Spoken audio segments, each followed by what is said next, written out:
तसं कीर्तनात सुद्धा त्या देवाला आवडलं पाहिजे, एवढं टवटवीत बसलं पाहिजे, त्या देवाला कळायला पाहिजे आपण एवढं टवटवीत दिसलं पाहिजे. सांगा मला, शेंगाचा वरचा भाग खायचा का मधला भाग? वरचा भाग, मधला भाग खायला लागतो. जांभूळ माहिती तुम्हाला? जांभूळ, जांभूळ त्याचा वरचा भाग खायचा का मधला भाग? आता लगेच उरपाटी करायचं का? त्याच्या वरचा भाग स्वीकारला पाहिजे, मधलं बीज टाकलं पाहिजे. आंबा, मधला भाग म्हणजे कोई सकट गिळलं पाहिजे, असंच करा. आंब्याच्या वरचाही भाग टाकला पाहिजे, मधलं कोई बीज हेही टाकलं पाहिजे, दोन्हीचा मधला भाग घेतला पाहिजे. तसा आपला हा संसार आहे. संसार करत असताना माणसाने कधी सुख, कधी दुःख, कधी सुख, कधी दुःख, कधी सुख, कधी दुःख, जो सुख घेतलं पाहिजे. तसं संत सांगतात, शरणाला देवा संसाराच्या मेरे, कैलासीचे केले दावा मज. बघा, संतांनी देवाकडे दुःखच मागितलं, कधी सुख मागितलं नाही. संत श्री लक्ष्मण महाराजांनी दुःखच मागितलं, संत श्री शिवदास माऊलींनी सुद्धा देवाजवळ दुःखच सांगितलं. आणि संत श्री कर्नाटक मध्ये प्रसिद्ध असलेली अक्का महादेवी, अक्का महादेवी तर किती जणांना माहिती? हात वरी करा बरं. अक्का महादेवी नाही माहिती? जगत ज्योती महात्मा बसवेश्वरांची गाडी भक्त म्हणजे अक्का महादेवी. तुम्हाला माहिती नसेल तर माहिती करून सांगते का? अक्का महादेवीला एवढं श्रीशैल्यमची मल्लिकार्जुन माहिती आहे तुम्हाला? श्रीशैल्यम मल्लिकार्जुन, मल्लिकार्जुनाची गाडी भक्त म्हणजे अक्का महादेवी. एका अजून सांगते तुम्हाला, अक्का महादेवीचा एवढं सुंदर रूप होतं, एवढं सुंदर अक्का महादेवीचं. त्या गावचा राजा होता कौशिक राजा. त्या कौशिक राजाला अक्का महादेवीची विवाह करून घेण्यासाठी खूप इच्छा झाली होती. तिने अक्का महादेवीला प्रश्न केला, हे बघ मला तुझ्याशी विवाह करायचा आहे. तिने सांगितलं, हे बघ मला तुझ्याशी विवाह करायचा नाही. ठीक आहे म्हणला. राजा कौशिकाने विचार केला, ही अशी तर ऐकणार आहे मला. अक्का महादेवीच्या आई वडिलांना रोज त्रास द्यायचा. अक्का महादेवीच्या आई वडिलांनी सांगितले, बाई ते आम्हाला त्रास देत आहे, चांगला आहे, राजा आहे, गावचा मोठा आहे, राजवाडा आहे, धन दौलत संपत्ती भरपूर काही आहे, तू त्या राजा कौशिकासोबत विवाह करून घे. अक्का महादेवीला आई वडिलांचा शब्द मोडता येत नव्हता. तिने सांगितलं, मी विवाह करून घेईन, पण माझी एक अट आहे. म्हणजे कसली अट? म्हणले, माझं 40 दिवसाचं व्रत आहे, मी 40 दिवस अनुष्ठानाला बसणार आहे. त्या 40 दिवसामध्ये तुम्ही मला कोणीही स्पर्श करायचा नाही. जवळ राजा कौशिक होता, अक्का महादेवीचे आई वडील होते, तिच्या मैत्रिणी होत्या, सगळे काही बसलेले होते. अक्का महादेवी अनुष्ठानाला बसली. पहिला दिवस गेला, दुसरा दिवस गेला, 8 दिवस, 10 दिवस, 15 दिवस, 20 दिवस, 25 दिवस, 35 दिवस, 39वा दिवस उजळला. 39वा दिवस उजळला की राजा कौशिकाला वाटते की आता हिला स्पर्श केला तरी चालेल का? आता फक्त एकच दिवस बाकी आहे. म्हणून राजा कौशिक जातो आणि अक्का महादेवीचा हात धरतो. अक्का महादेवीला एवढा राग येतो. अक्का महादेवी सांगते, हे बघ आता मला तुझ्याशी विवाह करायचा नाही का? तर तू माझ्या व्रताचा भंग केलास. माझं व्रत 40 दिवसाचं होतं, पण तू मला स्पर्श कधी केलास? 39व्या दिवशी. मला तुझ्याशी विवाह करून घ्यायचा नाही. हे मल्लिकार्जुना, हे मल्लिनाथा, तुला माझी एक विनंती आहे, आणि मी जर या राजा कौशिकासोबत जर विवाह करून घेतले ना, तर मला तुझी आठवण कधीच येणार नाही. या राजा कौशिकाच्या राजवाड्यामध्ये नांदत गेले ना, तर मला तुझी आठवण कधीच येणार नाही. धन संपत्तीमध्ये नांदले ना, तर मला तुझी आठवण कधीच येणार नाही. मल्लिकार्जुना, मला माझ्या जीवनामध्ये सुख कधीच नको, तर एकमेव दुःखच दे. अरे दुःख असं दे, दुःख असं दे. मी वनोवन भटकलं पाहिजे, मी लोकांच्या घरी भिक्षा मागून खाल्लं पाहिजे, आणि मी भिक्षा मागायला गेल्याच्या नंतर त्या घरच्यांच्या मनामध्ये भिक्षा न मागायची इच्छा निर्माण होते. जरी कोणाच्या मनामध्ये भिक्षा मागायची इच्छा निर्माण झालीच, तर ती भिक्षा माझ्या झोळीत पडण्याच्या अगोदर खाली पडू दे. ती खाली पडलेली भिक्षा मी उचलण्याच्या अगोदर एखादा कुठला तरी कुत्रा येऊ दे आणि त्या कुत्र्याला खाऊन जाऊ दे देवा, पण मला माझ्या जीवनामध्ये सुख कधीच नको, तर एकमेव दुःख दे. कशासाठी दुःख दे? तर माझे डोळे तुला बघण्यासाठी आतुर झालेले आहेत. तुझ्या भेटीसाठी मी रसील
मल्लिकार्जुनाकडे दुःखच मागितली, तसं संत श्री लक्ष्मण महाराज सुद्धा सांगतात, देवा मला माझ्या संसाराची भीती वाटते. का वाटते?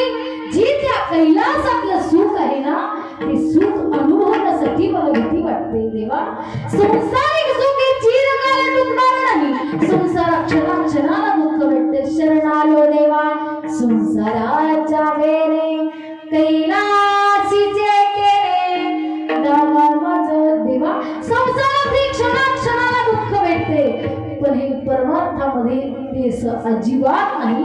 अक्षय सुख म्हणजे कधीच न संपणारं सुख मला हवं आहे.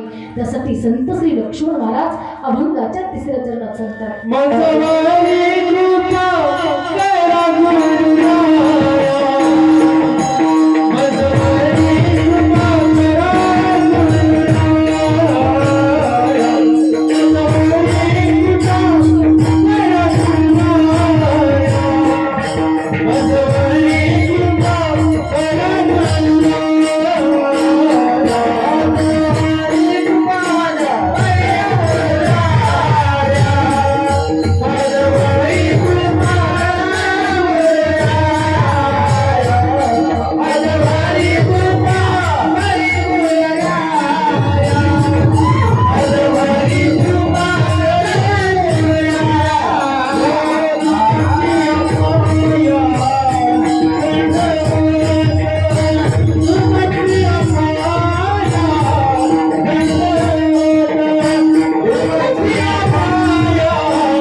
लक्ष्मण महाराज प्रसिद्ध गुरुमाऊलीला सांगतात, देवा मजवरी म्हणजे माझ्यावरती मजवरी कृपा करा गुरुराया, तुमची पाया दंडवत. एखादा नवस जर शंभू महादेवाला आपण बोललो, घरापासून तुझ्या मंदिरापर्यंत दंडवत घालत ये, तेवढी माझी मनोकामना पूर्ण कर. तुमच्याकडे असा नवस बोलतात का? आमच्याकडे बोलतात. स्वामीला बोलून घेतात, असं काठीनं रेग वड्या लावतात, तिथं दंडवत घेतात आणि पुढे चालतात. आहे ना तुमच्याकडे बोलतात? आहे का नाही? नसेल, पण आमच्याकडे सांगते का, देवाला नवस बोलतात. दंडवत म्हणजे की अखंड शरीर ह्या जमिनीवर टेकून पूर्णपणे नतमस्तकपणे म्हणजे साष्टांग दंडवत. लक्ष्मण महाराज प्रसिद्ध गुरुमाऊलीला सांगतात, देवा मी तुमच्या जवळ नुसतं शरण येऊन नाही, देवा मजवरी कृपा करा गुरुराया, तुमची पाया दंडवत. मी तुमच्या चरणाजवळ साष्टांग दंडवत घालून सांगतो, देवा माझ्यावरती कृपा करा. प्रसिद्ध माऊलीने त्यांच्या डोक्यावरती हात ठेवला, तथास्तु. आणि तिथून संत श्री लक्ष्मण महाराजांनी सुंदर अभंगाची रचना करायला चालू केली. एक अभंग नाही, दोन अभंग नाही, 5,500 अभंगाची रचना लक्ष्मण महाराजांनी केली. कधी? जेव्हा गुरुचा लाभ झाला, जेव्हा तिथं गुरुनी त्यांच्यावरती कृपेचा आशीर्वाद ठेवला ना, तेव्हा तिथे 5,500 अभंगाची रचना केली. कधी? ही सगळ्या गोष्टीचा त्याग केल्यानंतर. तसं तुम्ही आम्ही सुद्धा त्या देवाची कृपा आपल्यावरती करून घेण्यासाठी आपण सुद्धा तिथं भगवंताची भक्ती केलं पाहिजे. उगाच घरामध्ये दे हरी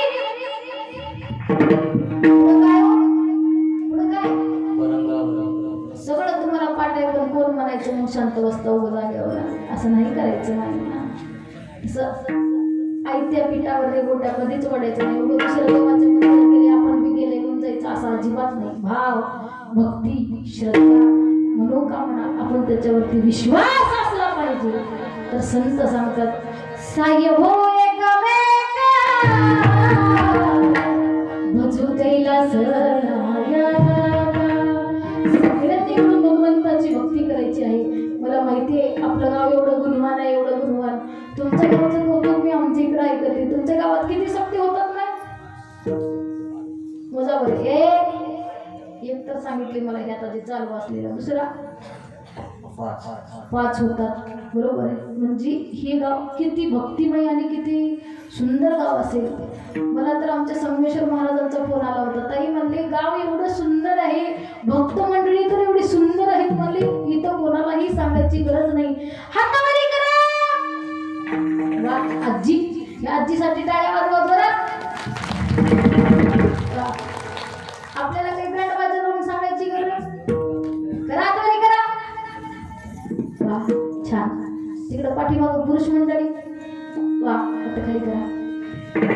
त्याच्यामध्ये 99% महिलांचे पुरुषांचे हात वरी झाले आणि किती टक्के राहिले पेटी मास्तर अप्पा? अजून 1% राहिला ना. करा वरी. वा आपल्याला बँड वाजा लावावं लागेल नाही ना. छान. असं माझ्या हाताकडे बघा बरं. ह्या हाताला हे हात दिसला पाहिजे, ह्या हाताला हे हात दिसला पाहिजे बघा. वा हे दोन्ही दंड कानाच्या बरोबर आले पाहिजे. करा वाट्यावर बसलेल्या पाय. हा छान.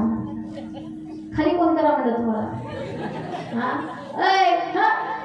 एकदम सरळ सरळ सरळ. म्हणजे हाताच्या बोटाला बघा बरं सगळेजण. बघा बरी बोटाला बघा, हाताच्या बोटाला बघा. बघा बघा.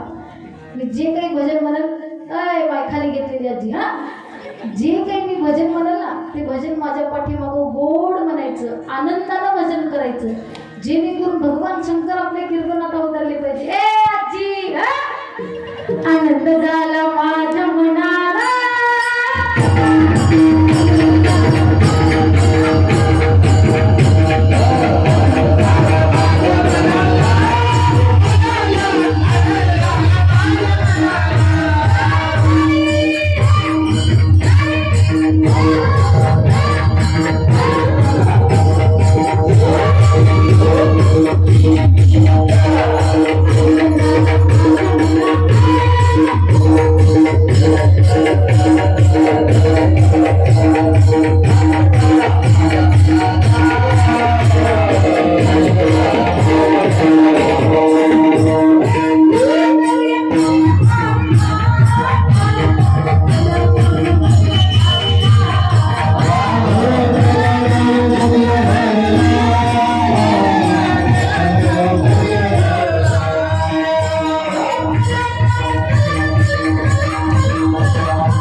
तिथून पुढून गेटला 2 काट्या लावा. तिथून कोणाला सुद्धा हलू देणार मला काहीच हरकत नाही. सुंदर इथं 2 पकवाची गाय काही रासोड चलत राहणार, पण तुमचे हात वरी झाल्याशिवाय मी बंदच करणार. क्या बात आहे. पांढऱ्या केसाची आजी. हा वा आनंद झाला.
सिस्टीमवाले भैया इथं प्रत्येकाला सांगावं लागतं हात खाली करा.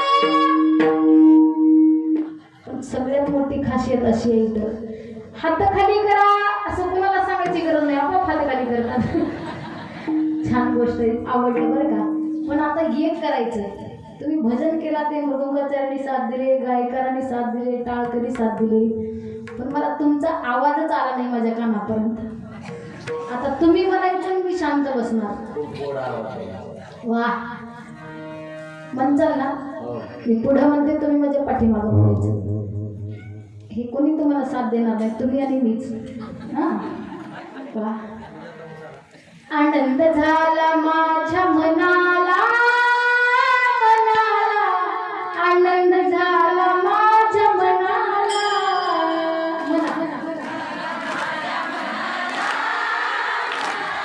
तिकडं पुरुष मंडळी,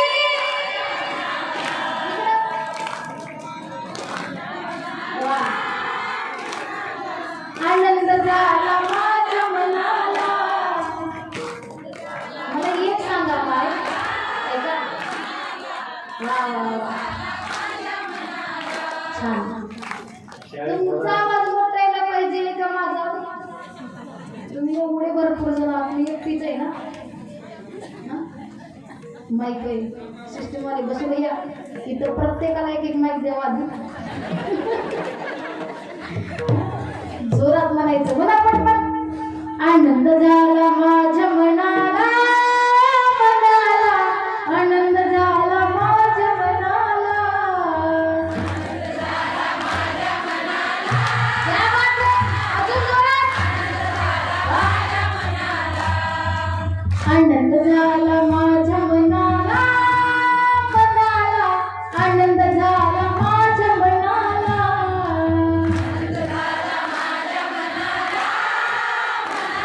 वा.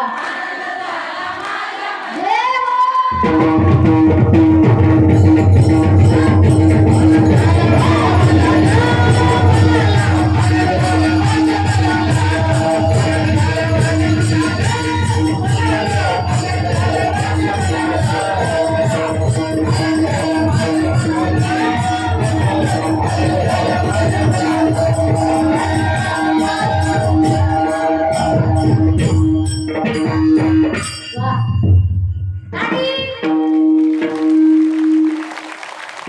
आपलं जर कोणी कौतुक नाही केलं ना तर आपलं कौतुक आपण करून घेतलं पाहिजे. वा वा जोरात ताली. वा. मला खरं सांगू का, मला आत्ता कीर्तनाला सुरुवात झाल्यासारखं वाटलं बरं का. एवढा वेळ मला वाटायचं मी बोललेलं तुम्हाला समजते का नाही की ना, तसं काही नाही. छान वाटलं, सुंदर भजन केला.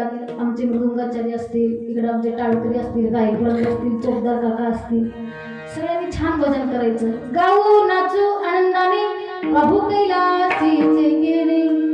लाजायचं साडूनी आला सरादा विमान, करावे भजन प्रेमानंदे शंकर.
उत्तरार्ध म्हणजे एकदम कीर्तनाचा शेवटचा टप्पा. आता आपण शेवटच्या टप्प्यात आलेलो आहोत. अभंगाच्या पूर्वार्धामध्ये कुठपर्यंत होतो? अय पाठीमागे बसलेली, हा बोला बोला लवकर बोला. अय बाय गेले होते पोतीला, पुढचं सांगू का राहू देऊ, मला गावाच्या बाहेर जाऊ द्यायचं नाही तर नाही तर काय इथल्या. गेले होते पोतीला, बसले होते भीतीला, वळत होते वाटी, जात होते झोपी. झोपी गेल्याच्या नंतर कळायला काय माती. सांगा माहिती तुम्ही कीर्तन संध्याने म्हणून आम्हाला काही कीर्तन विसरलं, मी पुन्हा एकदा डबल कीर्तन चालू करते. अजून उजळलं तरी काही हरकत नाही, तुमचं बघा कसं करायचं हे बघा. विसरलं तर विसरलं, घसरलं तर घसरलं, माणसाने सांगण्याचा प्रयत्न करायचा, असं शांत बसायचं नाही. म्हणा की सरळ सरळ ताई आम्हाला कीर्तन विसरलं एवढं तरी बोलून टाकायचं, पण असं शांत बसायचं. शांत बसल्यावर माणूस नापास होते, पास होत नाही. बघा तुम्ही 10वीला जर मुलगा असेल, पेपरला जात असेल ना, तर आपण त्याला पेपरला जाताना सांगतोय बा तुला पेपरमध्ये जर एखाद्या प्रश्नाचं उत्तर येत नसेल तर ती जागा रिकामी ठेवू नकोस, तिथं काहीतरी प्रश्न लिहून काळं करून धरलाय असं सांगतो ना आपण. तसं शांत बसायचं नाही. तुम्ही विसरलं म्हणा, हे बघा तुम्ही विसरलात म्हणून मी असं तसं सहसा कुठं सांगण्याचा मला प्रश्न येत नाही, पण तुम्ही विसरलात म्हणून मला सांगण्याचं वेळ आला आहे का. आपल्या गावचं नाव काय हो? गावचं नाव कुशनूर. असं कुशनूर सारखं सुंदर गाव होतं. उदाहरण सांगते बरं ऐका. त्या गावामध्ये कोणत्याच देवाचं मंदिर नव्हतं माहिती. असं बाजूच्या गावात मोठा सप्ताह व्हायचा. गावकऱ्यांनी विचार केला की आपल्या सुद्धा गावात मंदिर झालं पाहिजे, म्हणून सगळ्या गावकऱ्यांनी वर्गणी गोळा केलेली सुंदर मंदिर बांधलं भगवान शंकराचं. मंदिर बांधलं, सगळं मंदिराचा कार्यक्रम सगळा कलशारोहणापर्यंत स्थापनेपर्यंत आला. कळस कोणाचा असतो बाई? कळस बायलेकीचा असतो, बरोबर आहे. आपल्या गावात जर एखाद्या कलशारोहणाचा कार्यक्रम मोठा होत असेल तर गावच्या सगळ्या बायलेकीला आमंत्रण देतात, बरोबर आहे. तसं सगळ्या गावच्या बायलेकीला आमंत्रण गेलं. माझ्यासारख्या वयाच्या 3 मैत्रिणी होत्या त्या गावात. नव तिघीचे लग्न झाले, जिकडं तिकडे गेले. 10-1 वर्ष तर त्यांची गाठभेटच झाली नाही. तिघीचे लग्न झाल्यापासून तिघीही लग्न झाले, जिकडं तिकडे गेले. पण कलशारोहणाच्या कार्यक्रमानिमित्त गावच्या बायलेकीला आमंत्रण होते म्हणून त्या तिघी सुद्धा आल्या होत्या. स्थापना झाली, कलशारोहणाचा कार्यक्रम सुंदर चालू होता. मंडपामध्ये सगळी भयानक पब्लिक बसलेली होती. पण त्या जे तिघी एकमेकीला भेटल्या ना, त्यांना किती आनंद झाला. गगनी आनंद नामाय, त्यांचा गगनात सुद्धा आनंद वाटत नव्हता, एवढा आनंद झाला. त्या बॅनर तिकडं कोपऱ्यात जाऊन बसल्या. कलशारोहणाचा कार्यक्रम इकडंच राहिला आणि त्या तिघी तिकडंच चर्चा चालू केल्या. तुझं कसं, माझं कसं, तुझं कसं, माझं कसं, माझा नवरा कसला, तुझा नवरा कसला, तुझी सासू कसली, माझी सासू कसली. पहिलीला प्रश्न केला, बाई तुझं कसं आहे? तिने सांगितले, बाई माझं एवढं चांगलं आहे, एवढं चांगलं आहे, बस बघायची काही गरज नाही. सासू सुद्धा चांगली आहे, सासरा सुद्धा चांगला आहे, नवरा ती सुद्धा चांगला आहे, पण जरा विसरभोळा आहे. म्हणजे कसा? तुमच्यासारखा विसरभोळा. माणसाला काय विसरावं आणि काय विसरू नये हे सुद्धा कळणं खूप महत्वाचं आहे, बरं का. सांगितली, बाई माझा नवरा जरा विसरभोळा आहे. म्हणजे काय विसरतात? काहीच नाही म्हणली. बाळाला सोबत घेऊन जातात भगवान शंकराच्या मंदिरात, दर्शन करतात, फेरी घालतात आणि बाळाला मंदिरातच विसरून घरला येतात. म्हणजे शिवाय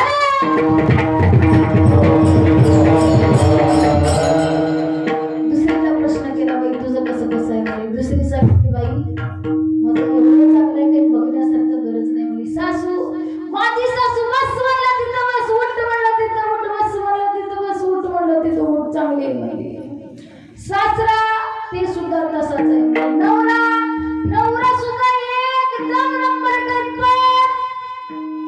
जरा विसरभोळा आहे. म्हणजे माझा पण नवरा काय विसरतो? काहीच नाही. म्हणजे तू नांदेडला जातात, बाजार करतात, बाजार केलेली पिशवी बाजारातच ठेवून घरला येतात. म्हणजे तिसरीला प्रश्न केला, बाई तुझं कसं आहे? तिसरी सांगितली, माई माझं एवढं चांगलं आहे, एवढं चांगलं आहे, बस. म्हणजे काय मी त्या शंभू महादेवाला आणि भवानीला नवसच केलता. म्हणजे काय मला सासरा नको, सासू नको, सत्वर मांग सासू माझी कटकट करते, चुलीत कपडे तुला, सासरा माझा कटकट करतो, शेताला जाऊ दे त्याला, नंदच काढलं किरकिर करणं खरंच लागू त्याला, जाऊ माझी बडबड करते, कोंबडी कर तुला, आणि एका जनार्दनी सगळेच जाऊ दे, एकटीच राहू दे मला, सगळं पाहून मला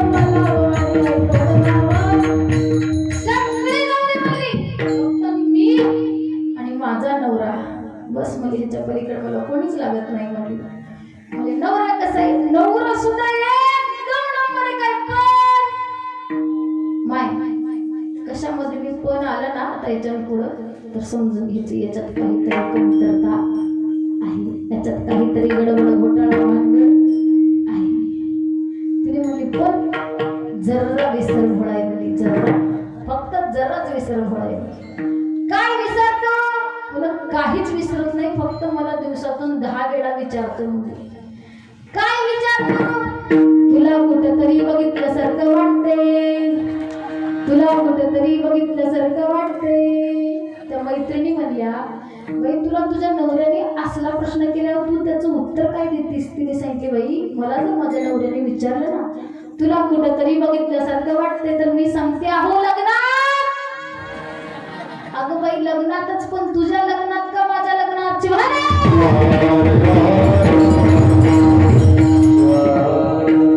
तसं तुम्ही कीर्तन विसरून गेलात. कीर्तन कुठेपर्यंत आलं मला कोणी सुद्धा अजूनपर्यंत सांगितलं नाही. मला वाटत होतं एवढा दृष्टांत संपेपर्यंत कोणीतरी उठून मला सांगला. आनंद झाला माझ्या मनाला, आनंद झाला माझ्या मनाला. मी तर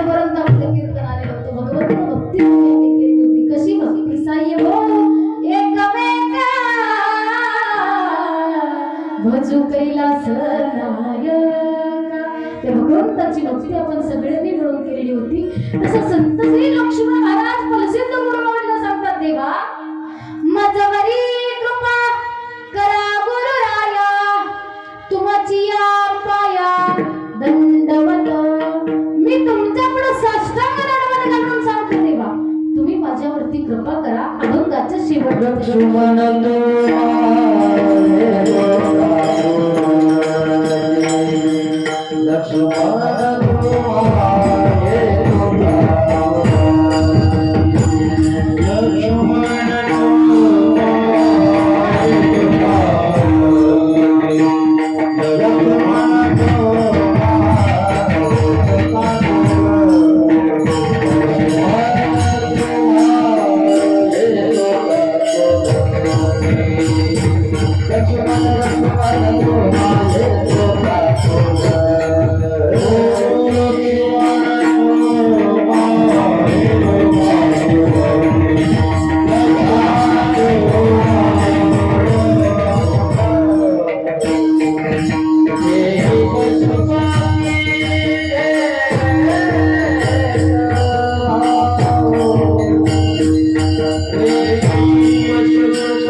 Oh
संत श्री लक्ष्मण महाराज तुलसी गुरुमाऊलीला काकून तिला येऊन सांगतात, देवा वेगे पशुपती भेटावा, लवकरात लवकर त्या पशुपतीनाथा जवळचं सुख मला द्या. वेगी म्हणजे लवकर, त्वरित, आज आता ताबडतोब. उद्याचा दिवस कसा येईल देवा हे सांगता येत नाही. सुख देईल शंकरा करा पूजन लवकर, सुख देणारा तो आहे, देणारे आम्ही आहोत, पण देवा नाही देहाचा भरवसा, कोण दिवस येईल ते समोर, कोणता दिवस कसा उगवेल देवा हे मलाही ठाऊक नाही. पण एक विनंती करतो देवा तुम्हाला, मला माझ्या जीवनामध्ये असा एकही दिवस उजळू देऊ नका की त्या दिवशी तुमचं नाव माझ्या मुखात येणार नाही. चालता बोलता बसता उठता स्मरावा तो ज्ञाता सदाशिव.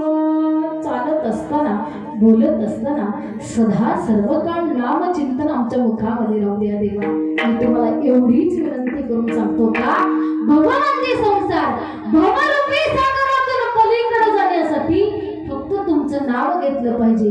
म्हणून मी विनंती करतो देवा, ऐसी सुभणाए नाय ऐसी शान, जिस दिन जुबा पे जिस दिन जुबा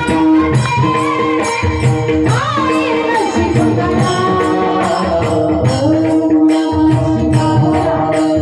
ओम नमः शिवाय, ओम नमः शिवाय.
अंतःकरणातून मनोभावातून एवढंच म्हणायचं, ओम नमः शिवाय, ओम नमः शिवाय, ओम नमः शिवाय. का?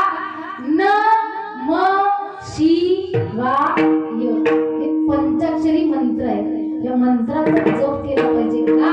ऐका, इथं व्यासपीठ प्रमुख कोण आहे? व्यासपीठ प्रमुख वा, पारायणला किती बसले? खरं सांगा, किती तो पारायणला?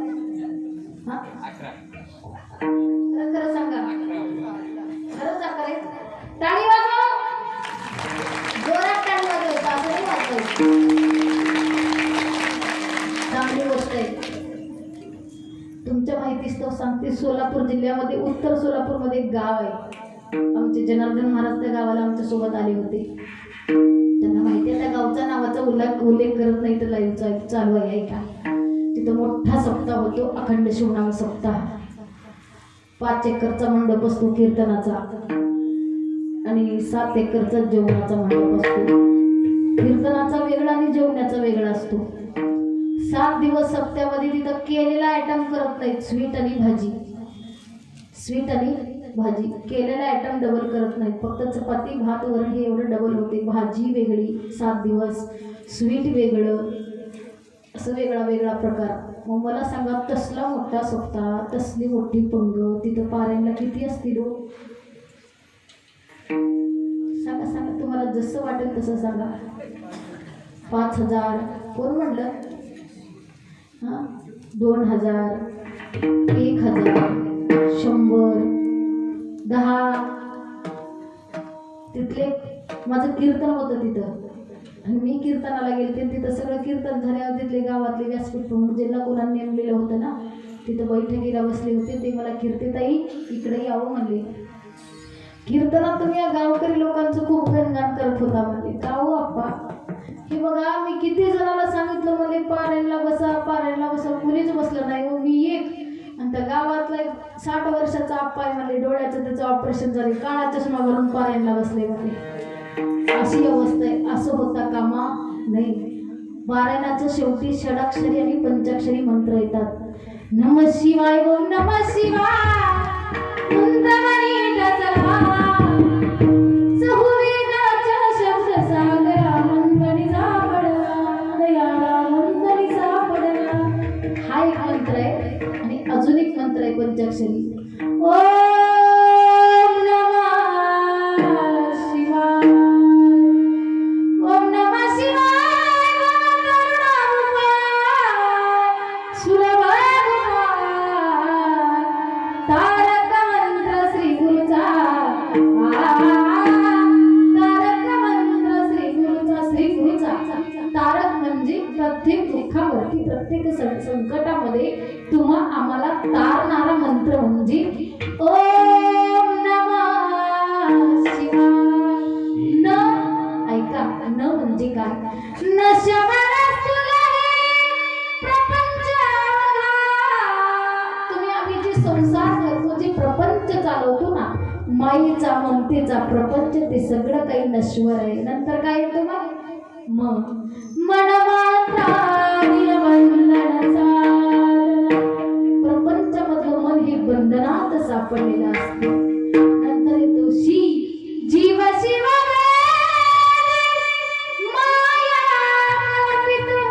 जीव आणि शिव जिथं एकरूप होतात ना, तिथं बंधनात सापडलेल्या मनाला मुक्त करायचं असतं. नंतर येतो वा हे मनातील स्वरूप तुझे. जीव आणि शिव एक रूप केल्यानंतर त्या भगवान शिवशंकराची मूर्ती आपल्या स्वरूपामध्ये आणायची आहे. आणि शेवटी काय होतो मग? एक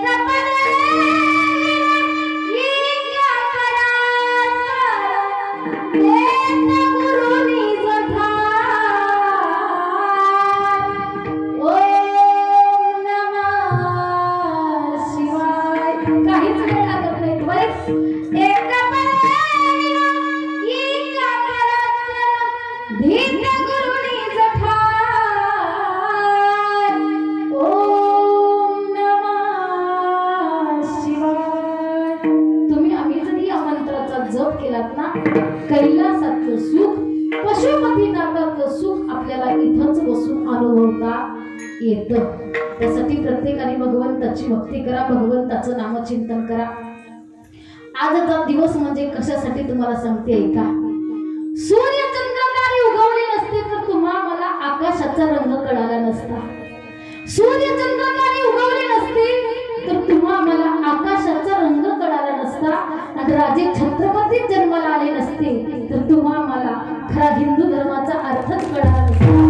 हिंदू धर्माचा अर्थच कळाला नसता का? हर हर हर हर महादेव, हर हर हर हर महादेव.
तरी सुद्धा सुखी होती प्रजा, तरी सुद्धा सुखी होती प्रजा. का?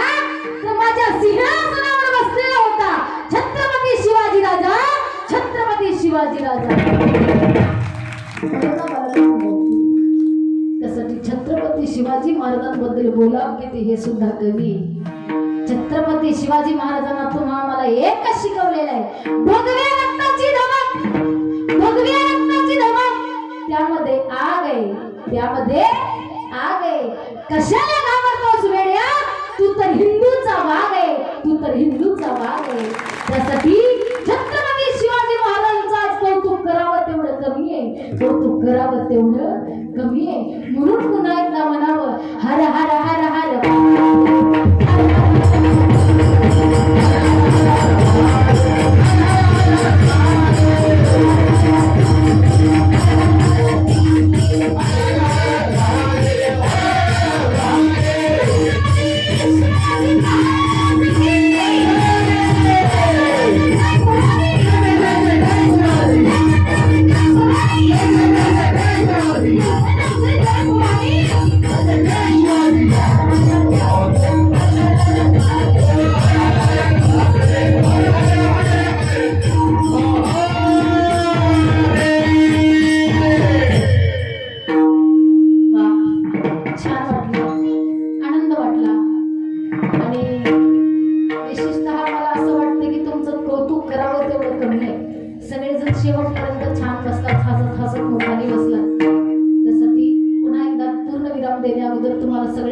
छोटीशी विनंती आहे, ऐका.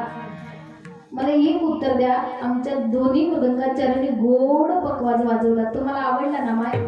आवडला ना? माय थांबा थांबा, मी जेव्हा वाजवा म्हणले ना तेव्हाच वाजवा. आवडला ना? मृदंगाचार्य भैया इकडे द्या ना भैया, ते शांत चित्ताने बसून कीर्तन ऐकले, तुम्हाला आवडलं ना?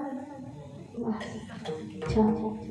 खाली बसणारे पुरुष मंडळी, महिला मंडळ, गायककारांनी, टाळकरी मंडळींनी सुंदर सुंदर टाळ वाजवले, सुंदर सुंदर गायन केले, तुम्हाला आवडलं ना? वा. टाळकरी मंडळी, त्यांचं आवडलं ना तुम्हाला? वा. एकमेकाचं स्वागत करून घ्यावं, आपले कौतुक आपणच करून घ्यावं लागते, लोक येऊन करत नसतात बाहेर, बरोबर आहे?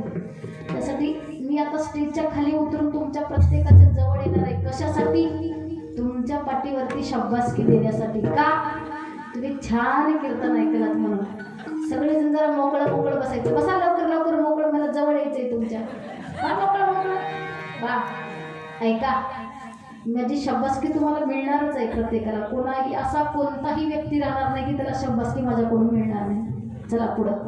मी ज्या टायमाला टाळ्या म्हणेल ना त्या टायमाला तुमच्या खनखन टाळ्या वाजल्या पाहिजे. मी ज्या टायमाला पकवाज म्हणेल ना त्या टायमाला दोन्ही पकवाज एकदाच वाजतील, खनखन. आणि मी ज्या टायमाला टाळ म्हणेल ना टाळ त्या टायमाला खनखन टाळ वाजली पाहिजे. सिस्टीमवाले मी या दोन्ही पकवाजाला नेला आवाज द्यावा. बोला संत शिरोमणी मनमस्वामी महाराज की, वसुंधरा रत्न राष्ट्रसंत सद्गुरु शिवलिंग शिवाचार्य महाराज की.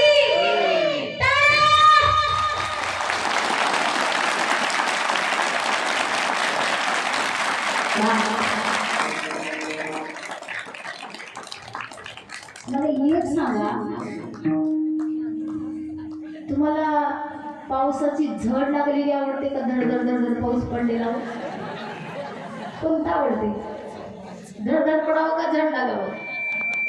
हा, धडधड पडावं ना. वाजवा कशा टाळ्या. टाळी.